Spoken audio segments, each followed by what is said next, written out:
Now, Egyptian President El-Sisi, a Muslim in a country 85% Muslim, rid Egypt, the largest Arab country, of these Islamic fanatics. He threw out Hamas terrorists and outlawed the Muslim Brotherhood, the mother of all terrorist organizations.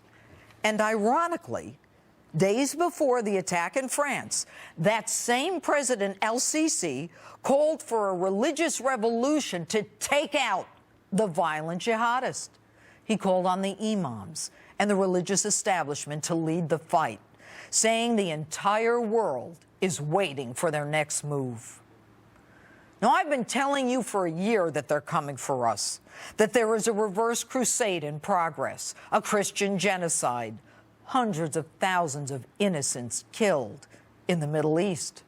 And 7 months ago, I said that we need to bomb ISIS as it began its steamroll through Iraq.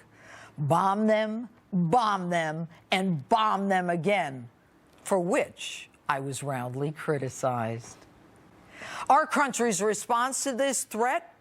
The FBI destroys tens of thousands of documents deemed offensive to Islam. The CIA removes the word Islamic before terrorist in those Benghazi talking points. The Fort Hood massacre, the Oklahoma beheading, both workplace violence.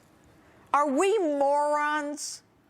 Of course, none of this should be a surprise, given that our president invited the Muslim Brotherhood to fill the first 2 rows of his apology for being an American speech in Cairo in 2009.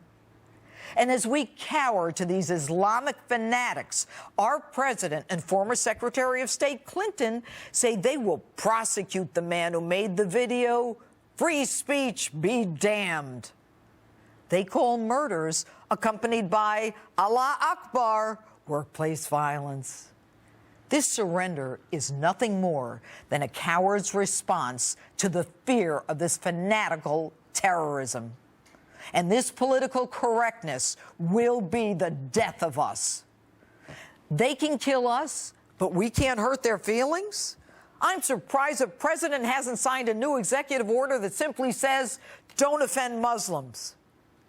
And make no mistake, as sure as I'm talking to you, there will be efforts to limit our First Amendment, our free speech, to comply with Sharia blasphemy laws, which call for death to those who slander the Prophet Muhammad. And at a time when we have never been in more danger, our president is focused on free community college, on his continuing march to reduce the size of the military and eviscerate our national security. Our government's response to the terror threat is to have an interfaith dialogue to try to understand and empathize with the enemy. And when they want to shut us up, they call us Islamophobes. Muslim groups like CARE and the Nation of Islam have been integrated into our society. Muslims invited to worship at our national cathedral in Washington, D.C.